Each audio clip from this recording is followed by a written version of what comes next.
जैन साथियों, आप सबको पता होगा कि आपका सीआरपीएफ ट्रेड्समैन का जो है आपको रिजल्ट जारी हो गया है। अब जिसमें भी जिन जिन विद्यार्थियों का नंबर आया है उन सब के लिए मेरी तरफ से बहुत बहुत शुभकामनाएं।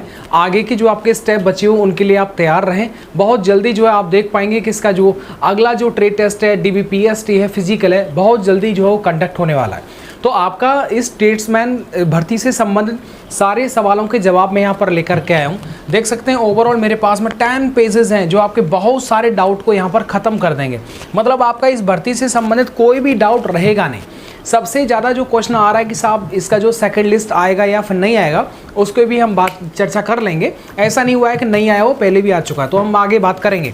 के लिए होगी 50 अंकों का प्रैक्टिकल ट्रेड टेस्ट में अभ्यर्थियों की अर्हता प्राप्त करने के लिए अनिवार्य रूप से 20 अंक प्राप्त करना होगा। यानी सीधी बात है भैया, कम से कम जो है अगर आपको बेस्ट अपना नंबर इसमें लाना है तो आपको सीबीटी एग्जाम के साथ साथ में आपको ये देखो प्रैक्टिकल के भी यहाँ पर नंबर दिए जाएंगे। कम से कम तो आपको 20 नंबर लाना ही लाना है, तब तो आप पास मान लिए जाएंगे, नहीं तो फेल हो जाएंगे। बाकी सीनियर एंड मिनिस्ट्रियल टोटल मिलाकर के 68,982 कैंडिडेट्स को क्वालिफाई किया गया है। जो आपका एग्जाम 1/7/2023 से 12/7/2023 तक चला था। इसके बाद में ये तो आपने देख लिया होगा, आपका नंबर भी आपने देख लिया होगा। सर्च बार में आपको रोल नंबर टाइप करना था एंड वहां से आपका रिजल्ट जो सामने आ रहा था। ठीक है, आपके मन में बहुत सवाल हैं, टेंशन मत करिएगा। आगे देखो, बहुत अच्छी इंफॉर्मेशन है। महिला अभ्यर्थियों के सीने की माप नहीं होगी। अब देखो इसमें बोल रखा है कि सीबीटी में अर्हता प्राप्त करने वाले अभ्यर्थियों का भर्ती अगले चरण में, यानी कि जैसे जैसे आप स्टेप बाय स्टेप को पूरा करते जाएंगे अगले स्टेप के लिए आप एलिजिबल हो जाएंगे, ये बात कही जा रही है। आगे देखिएगा पीएसटी पे देख, हालांकि उन्हें ट्रेड टेस्ट और मेडिकल परीक्षा उत्तीर्ण करनी होगी। देखो क्या लिखा हुआ है, पीएसटी पीटी के लिए कंप्यूटर आधारित परीक्षा में चुने गए सैनिकों के लिए बोल रखा है, और उन्होंने बोला कि सैनिकों के लिए ट्रेड टेस्ट और मेडिकल परीक्षा तो करना ही होगा। शारीरिक दक्षता परीक्षा यानी पीईटी के लिए बोल रखा है। अगर आप देखो, अगर आप ड्राइवर हैं, मोटर मैकेनिकल हैं, सिपाही, पेंटर, बढ़ई, पाइप सिपाही, मोची, दर्जी, बेगलर, सीधी बात है भैया, पुरुष को 24 मिनट में 5 किलोमीटर दौड़ना पड़ेगा, मतलब एसएससी जीडी वाली रनिंग। महिला को 8.5 मिनट में 1600 मीटर रनिंग।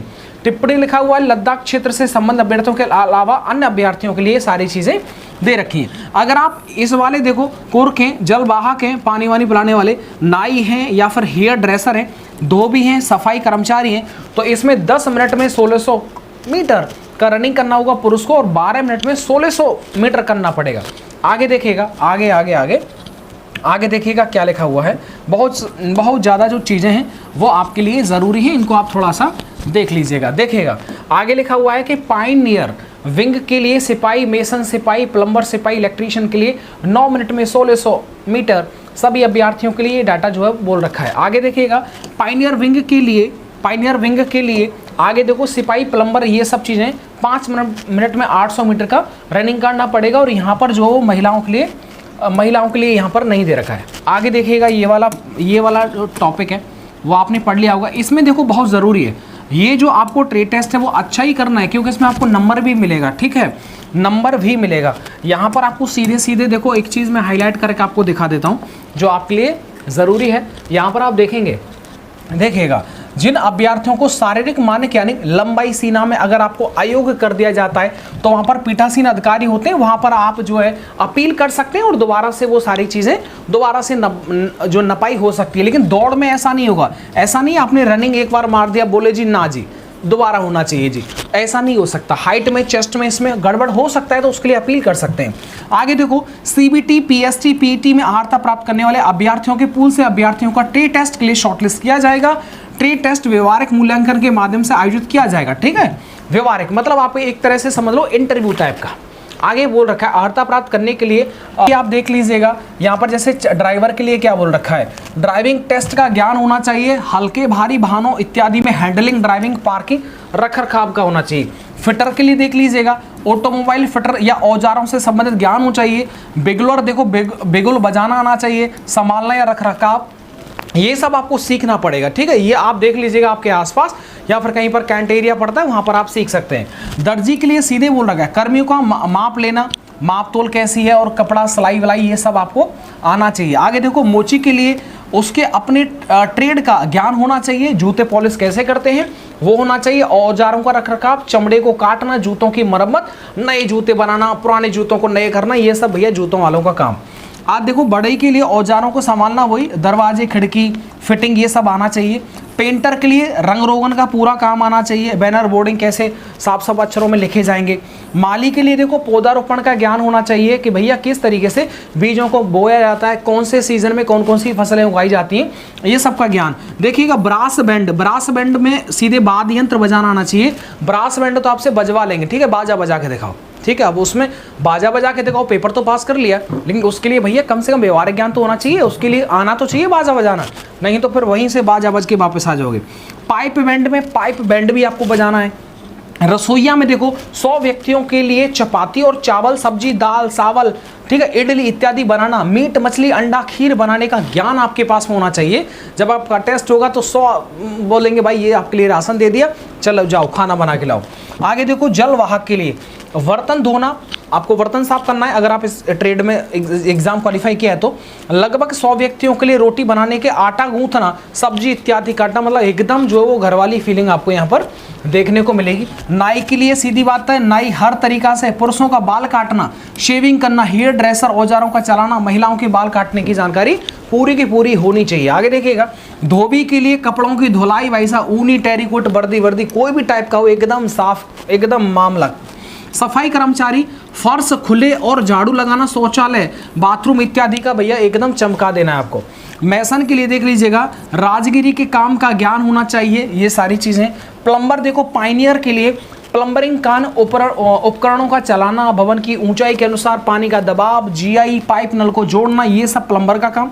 इलेक्ट्रीशियन के लिए बिजली के काम का ज्ञान होना चाहिए कि फिटिंग, बल्ब, ट्यूबलाइट, हॉर्न किस तरीके से चलाई जाती हैं, ये सब जो है आपको ज्ञान होना चाहिए। आगे देखिएगा लिखा हुआ क्या है, विस्तृत चिकित्सा परीक्षा। मैं आपको थोड़ा सा इसे और बड़ा करके दिखाता हूँ ताकि आपको एकदम साफ साफ दिखे।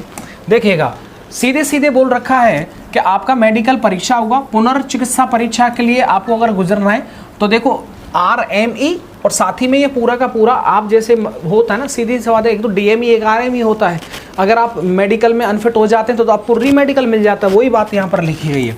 पुनर्परीक्षण चिकित्सा बोर्ड नियमानुसार विशेष रूप से उस कमी के लिए अभ्यर्थियों की जांच करेगा जिसके लिए DME के दौरान अभ्यर्थियों को अयोग्य घोषित किया गया है, ठीक है।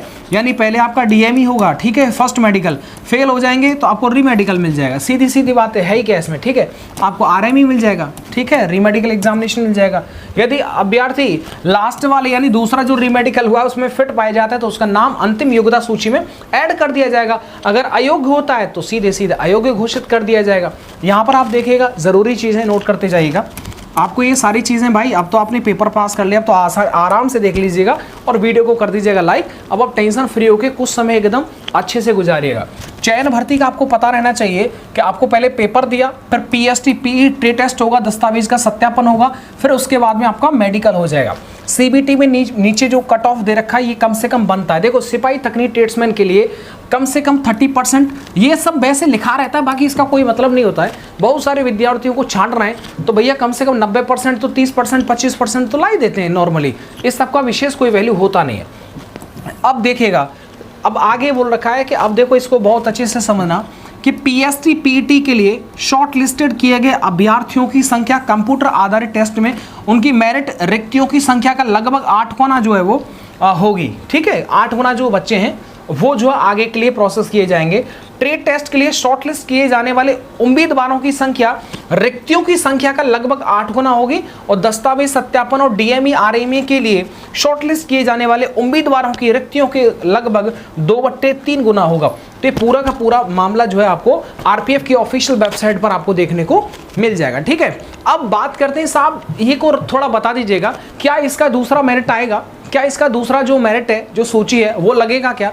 ऐसा नहीं है कि पहले नहीं हुआ हो, ठीक है। CRPF ट्रेड्समैन में पहले भी जो है वो दूसरी लिस्ट आ चुकी है, तो इस बार क्योंकि अभी तो यहाँ पर कोई इस तरह से कोई जानकारी है नहीं, अभी सिर्फ एक ही लिस्ट आई है आप जो देख पा रहे हैं। अगर देखिएगा ज़्यादातर जो डिपेंडेंट होता है दूसरा लिस्ट या फिर वेटिंग लिस्ट जो होता है वो डिपेंड करता है कि ट्रेड टेस्ट में कितने फेल हो रहे हैं, यस ना, फिजिकल में कितने फेल हो रहे हैं। उसके बाद लगता है कि यार रिक्तियाँ जो है बहुत सारी बची हुई हैं और ऐसे में स्टूडेंट अगर कम पढ़ते हैं तो स्वाभाविक है कि दूसरा लिस्ट जारी किया जाता है, ठीक है। अगर मैं यहाँ पर गुंजाइश की बात करता हूँ कि सर जी गुंजाइश कितना हो सकता है, तो आप मान लीजिएगा 90 और 100 का, ठीक है, 90-100 का रेशो मान लीजिएगा 10% ही है आपका जो केस का जो सेकंड लिस्ट है वो आ जाए। 90% चांस में, क्योंकि विद्यार्थी बहुत ज़्यादा बुला लिए गए, तो ऐसे में आप ये मान सकते हैं कि दोबारा शायद ही कम चांस आपको देखने को मिले, लेकिन अगर निकलेगा तो ज़रूर आपको सूचित किया जाएगा।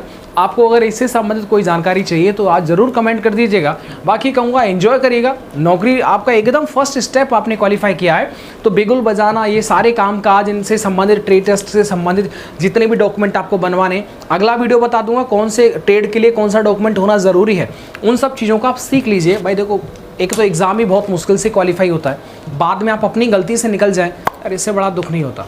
ठीक है, अपना आप ध्यान रखिएगा। मेरी तरफ से शुभकामनाएं, जो आपने एग्ज़ाम क्वालिफाई किया, बड़ी बात है। ठीक है, इतनी लाखों बच्चों में एग्ज़ाम क्वालिफाई करना बड़ी बात है। ठीक है, तो रियली मेरी तरफ से hats off to you, thank you.